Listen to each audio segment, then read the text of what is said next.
Property taxes इन पाकिस्तान में property की ख़रीदो फ़रोख्त के सिलसिले में मुख्तलिफ़ नौइयत के टैक्सेस ऑलरेडी हम लोग पे कर रहे हैं, जिसमें सबसे पहले तो इदारे को कंसर्निंग अथॉरिटी को ट्रांसफ़र फ़ीस दी जाती है। अगर हम ओपन प्लॉट की बात करें DHA की, तो DHA में ट्रांसफ़र फ़ीस की मद में पर स्क्वायर यार्ड पैसे चार्ज किए जाते हैं।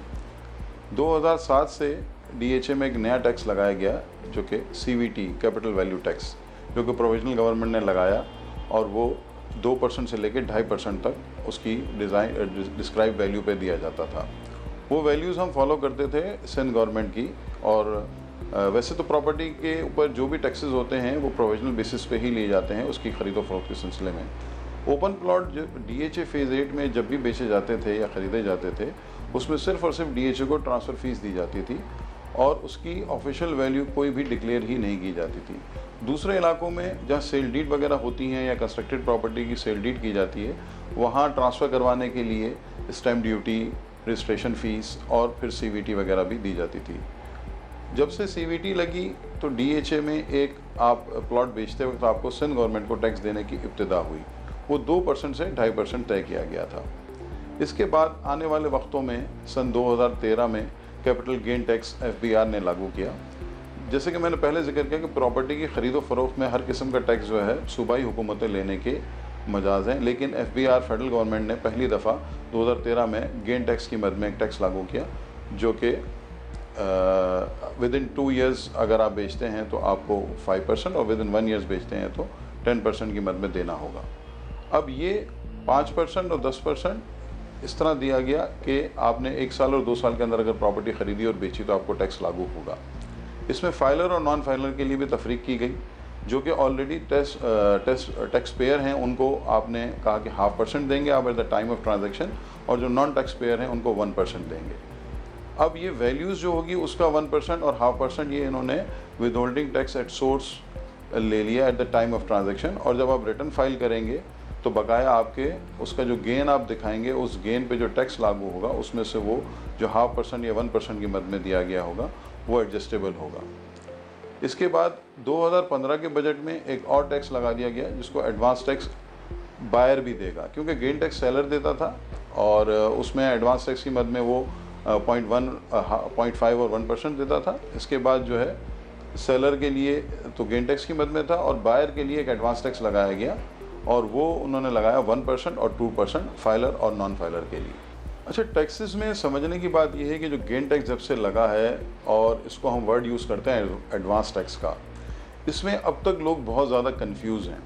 CVT, stamp duty, registration fees ये सब सिंपल था, लोग उसको कई सालों से पे कर रहे हैं। जब से गेन टैक्स लगा है, इसमें सबसे बड़ा मसला इस वजह से आ रहा है कि हम अपनी प्रॉपर्टीज़ की वैल्यू को ख़रीदते वक्त भी और बेचते वक्त भी जो कि कलेक्टेड वैल्यू हमें दी गई है वही सेम बार बार लिख रहे हैं, तो उसमें गेन तो हम दिखा ही नहीं रहे हैं ऑफिशियली। गेन टैक्स का मतलब ये है कि आपकी बाइंग प्राइस और आपकी सेलिंग प्राइस का जो डिफरेंस है उस पर जो आपको इनकम हो रही है, वो जो गेन हो रहा है उस पर आप गेन टैक्स देते हैं। लेकिन यहाँ मसला ये है कि हम प्रॉपर्टी की वैल्यू जितनी दफ़ा भी बेचें और ख़रीदें, वो एक ही वैल्यू जो हमें DC वैल्यू गवर्नमेंट ने डिसाइड की हुई है, सिंध गवर्नमेंट ने, उसके ऊपर हम गेन टैक्स भरने के हम मतलब उसी वैल्यू को लिख रहे हैं बार बार, तो उस पर गेन हम दिखा ही नहीं रहे हैं। अब जैसे कि मैंने कहा कि फेडरल गवर्नमेंट के पास राइट नहीं है कि प्रॉपर्टी की ख़रीदो फरोख्त पे वो किसी किस्म का टैक्स ले, क्योंकि 18वीं तरमीम के बाद हर ज़मीन की जो मिल्कियत है वो सूबों की है और वो सिर्फ सूबाई लेवल पे ही टैक्स लिया जा सकता है प्रॉपर्टी की ट्रांजैक्शन पे। लेकिन FBR ने जो टैक्स लेना शुरू किया वो एज ए इनकम टैक्स ही लिया कि आपकी प्रॉपर्टी आप ख़रीदते हैं और उसको फिर बेचते हैं, उस पर आपको एक इनकम होती है, वो जो गेन होता है उस पर आप टैक्स देंगे। लेकिन बदकिस्मती से हम लोग एक ही प्रॉपर्टी को जितनी दफ़ा भी बेचें उसकी एक ही वैल्यू बार बार लिखते हैं। अगर साल में 4 दफ़ा भी वो बिकी है, दूसरी तरफ मार्केट में उसकी वैल्यू में बहुत ज़्यादा इजाफा हो गया है। अगर आपने एक प्रॉपर्टी जनवरी में ख़रीदी फिर जून में बेच रहे हैं, उसकी कीमत तो बहुत ज़्यादा बढ़ चुकी है, लेकिन आप कागजात में तो वही वैल्यू लिख रहे हैं। अब उस पर गेन टैक्स आप कैसे लिखते हैं? तो इसके लिए FBR ने कहा कि आप at source with holding tax advance में भर दें और उस ऑफिशियल वैल्यू का 1% अगर आप फाइलर नॉन फाइलर हैं, और फाइलर हैं तो आप 0.5% भर दें। तो वो जो चीज़ है वो उसका फिर जब वो रिटर्न फाइल करेगा तो उस पर जो गेन दिखाएगा उसमें फिर वो कंप्लीट टैक्स भरेगा, और ये 0.5% या 1% जो भरा हुआ होगा वो एडजस्टेबल होगा उस टोटल टैक्स पेएबल में, और जो एडवांस में डिडक्ट हो जाएगा। अच्छा, ये सारे मामला तो रूटीन में चल रहे थे। हमारी ऑफिशियल वैल्यू सिंध गवर्नमेंट की पिछले 1986 से शुरू हुई हैं। आज मार्केट इतनी ज़्यादा बढ़ गई, लेकिन वो वैल्यूज़ अपनी फेयर मार्केट वैल्यू के मुकाबले में अब भी कहीं 1% से लेके 10% तक ही हैं। यानी कि अगर 1 लाख रुपए अगर हम वैल्यू दिखा रहे हैं तो उस प्रॉपर्टी की मार्केट वैल्यू जो है वो 1 करोड़ रुपये भी है और उस प्रॉपर्टी की मार्केट वैल्यू 50 लाख भी है। मतलब मिनिमम 1% पे भी हम काम कर रहे हैं। यानी कि अगर एक प्रॉपर्टी कागजात में 1 लाख रुपए दिखाई जा रही है और उसकी मार्केट वैल्यू 1 करोड़ रुपये है, तो ये सारे गेन टैक्स, एडवांस टैक्स लोग भरने के लिए तैयार थे और भर रहे थे, बिकॉज आपको वो सारा टैक्सेशन के जो टेबल था वो ऑफिशियल था और उस पर अमाउंट बहुत कम देनी होती थी। अब मसला आ जाते हैं हम इसी टैक्सेस की मद को लेके FBR का जो नया टैक्स का कानून आ गया 2016 में। वो बजट में ये अनाउंस किया गया कि हर प्रॉपर्टी अपनी फेयर मार्केट वैल्यू पर डिक्लेयर की जाएगी और तमाम लागू होने वाले टैक्सेस उस फेयर मार्केट वैल्यू पे दिए जाएंगे।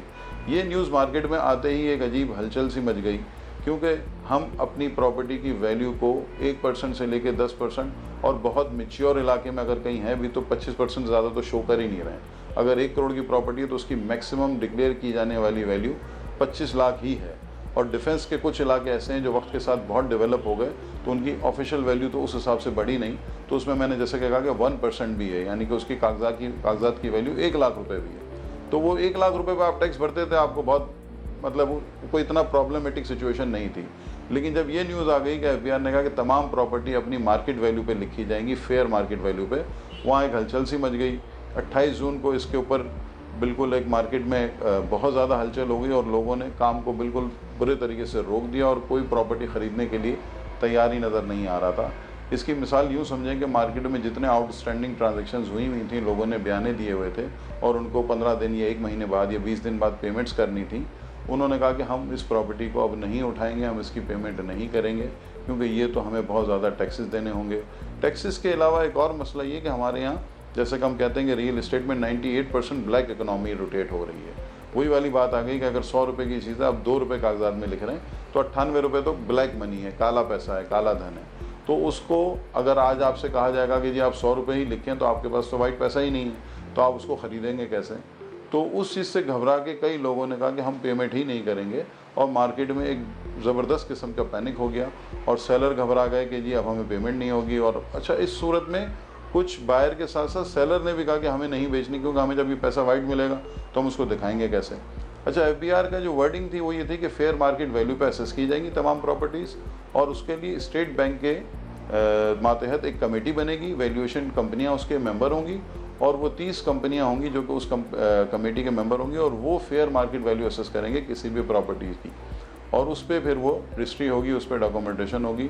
उस न्यूज़ पे मार्केट में बिल्कुल कोराम एक अजीब सी कैफियत हो गई और लोगों ने प्रॉपर्टी ख़रीदने से इनकार कर दिया और यहाँ तक कि करोड़ों रुपए के बयाने लोगों ने फॉरफिट करवा दिए। यानी कि लोगों ने कहा हमें प्रॉपर्टी की अब पूरी पेमेंट नहीं करनी, वी आर अनएबल टू पे दिस अमाउंट बिकॉज वाइट भी दिखानी है, फिर टैक्सेस भी देने हैं और अब उसको हम पे नहीं करेंगे और मार्केट में बयाने फॉरफिट हो गए। किसी भी मार्केट में जब बयाना फॉरफिट हो जाए तो आप समझ लें कि वैसे ही एक बड़ी पैनिक सिचुएशन हो जाती है कि लोग कहते हैं कि अब बंदा ख़रीदने के लिए ही तैयार नहीं है, तो इट मीन्स कि मार्केट नीचे जाएगी। अच्छा, इस न्यूज़ पे अगर मार्केट की हम फेयर मार्केट वैल्यू को ही देखें तो वो भी काफ़ी नीचे आ गई और आज इस न्यूज़ को तकरीबन आप देखा जाए तो तीसरा महीना चल रहा है और इन 3 महीनों की आप अगर डिक्लाइन देखें तो डिफेंस के इलाके में या DH सिटी में या बहरिया टाउन में प्राइजेज़ जो हैं वो तकरीबन 15% से लेके 35% तक गिर गई हैं और इसमें बीच में उतार चढ़ाव भी रहे हैं, लेकिन मेन रीज़न जो है ये FBR की चेंजेस ऑफ वैल्यूएशन टेबल है। फिर इन्होंने एक काफ़ी मुज़ाकरात हुए हमारी तरफ से, रियल इस्टेट से रिलेटेड स्टेक होल्डर्स, बिल्डर्स की तरफ से लोग गए, FBR के साथ मीटिंग्स हुई, उसमें उन्होंने एक नया वैल्यूएशन टेबल दिया जो कि फेयर मार्केट वैल्यू का 30% तय पाया। यानी कि उन्होंने कहा कि आप हमें एक मार्केट की फेयर वैल्यू मार्केट दें, उसको हम 30% में सेटल कर देंगे। वो 30% में सेटल हो गया। अब ये बहुत डिटेल्ड, आप मुख्तलिफ़ इलाकों की मुख्तलिफ़ कैटेगरीज़ हैं और उसमें मुख्तलिफ़ वैल्यूज़ डिसाइड हुई, लेकिन बहरहाल वो अपनी पुरानी वैल्यूज़ से काफ़ी ज़्यादा डिसाइड हुई। अब इसको समझने के लिए हम फेज़ 8 की एक मिसाल ले लेते हैं। फेज़ 8 में 500 गज़ के प्लॉट की कीमत इस वक्त fair market value minimum 5 crore रुपये थी, मैक्सिमम 7.5 करोड़ रुपये थी। फेज़ 8 की हम बात कर रहे हैं। उसकी जो डॉक्यूमेंटेड वैल्यू थी, जो लिखी जाती थी, वो सिर्फ़ और सिर्फ 10 लाख रुपये लिखी जाती थी। FBR ने जब नया वैल्यूएशन टेबल दिया है तो अब उसको उन्होंने करोड़ रुपए पे सेटल किया है। अब करोड़ रुपए भी आज जो है वो अपनी उस फेयर मार्केट वैल्यू का 20% ही है।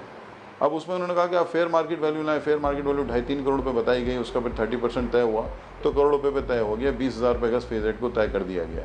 अब जहां आप 10 लाख रुपए पे टैक्स भरते थे, अब आपको 1 करोड़ रुपए पे टैक्स भरना है। फिर टैक्स की रेशोज़ भी चेंज हो गई हैं। CVT पिछले कई सालों से वही है, 2 से 2.5% है। एडवांस टैक्स की मद में जो सेलर गेन टैक्स के तौर पे देता था वो 0.5 और 1% थी, इस दफ़ा 2016 में वो 1 और 2% हो गई। इसी तरह एडवांस टैक्स जो बायर देता है वो भी इनकम के ऊपर टैक्स है, वो एडवांस टैक्स पहले 1 और 2% था, अब वो 2 और 4 हो गया, यानी कि फाइलर 1 देगा, पहले 1 देता था और नॉन फाइलर 2 देता था, अब फाइलर 2 देगा और नॉन फाइलर 4% देगा। अब इसमें समझने की बात ये भी है कि हम कहते हैं फाइलर और नॉन फाइलर, अब गवर्नमेंट जो भी कर रही है, लेकिन इन दूसरे एंगल से देखें तो गवर्नमेंट के जो इकदाम हैं या जो स्टेप्स हैं वो बज़ाहिर ऐसा भी लग रहा है, इसको थोड़ा स्टडी करें कि वो फाइलर की बजाय नॉन फाइलर को ही सपोर्ट कर रहे हैं। क्योंकि जैसे गेन टैक्स की मद में अगर आप टैक्स भर रहे हैं और इस वक्त आप advance tax at the time of transaction 1% भी दे देते हैं या 2% भी दे देते हैं, तो फाइलर है वो तो रिटर्न फाइल करने जाएगा, फिर वो टैक्स अपने पूरे खाते करेगा। नॉन फाइलर तो एक दफ़ा टैक्स देगा 2% और उसकी जान छूट गई, उसने रिटर्न ही फाइल नहीं करना, तो उसको आगे फर्दर कोई टैक्स नहीं देना है। तो बहरहाल इस वजह से मार्केट में ये टैक्सेस जो हैं वो बड़े भारी लगने लग गए हैं लोगों को, और लोग इसको पे करने के लिए तैयार नहीं हैं। अब इसमें हम बात करते हैं DHA फेज रेट से हट के DHA सिटी की और बहरिया टाउन की। DHA सिटी एक 2009 में लॉन्च हुआ मंसूबा है DHA का, जिसको फेज़ 9 के नाम से भी जाना जाता है। अच्छा, इसी टैक्स लॉ में ये लिखा हुआ है कि किसी किस्म का कोई भी गेन टैक्स या एडवांस टैक्स या कैपिटल वैल्यू टैक्स इवन उस प्रॉपर्टी पर लागू होगा जो आपका कंप्लीट असासा बन चुका हो। जो चीज़ें किस्तों पे या इंस्टॉलमेंट पे बेची गई हैं उस पर किसी किस्म का इस तरह का कोई टैक्स लागू नहीं होता। लेकिन वही वाली बात कि इसकी परसेंटेजेस इतनी कम थी, इनकी अमाउंट इतनी कम थी कि जब ये लिया गया तो लोगों ने देना भी शुरू कर दिया।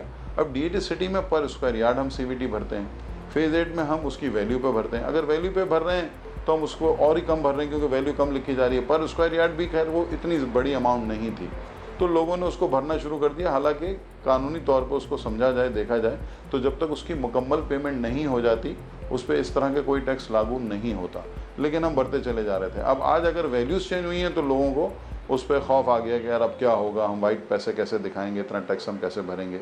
और इसी तरह बहरिया टाउन को भी देखें तो वो भी अंडर कंस्ट्रक्शन प्रोजेक्ट है।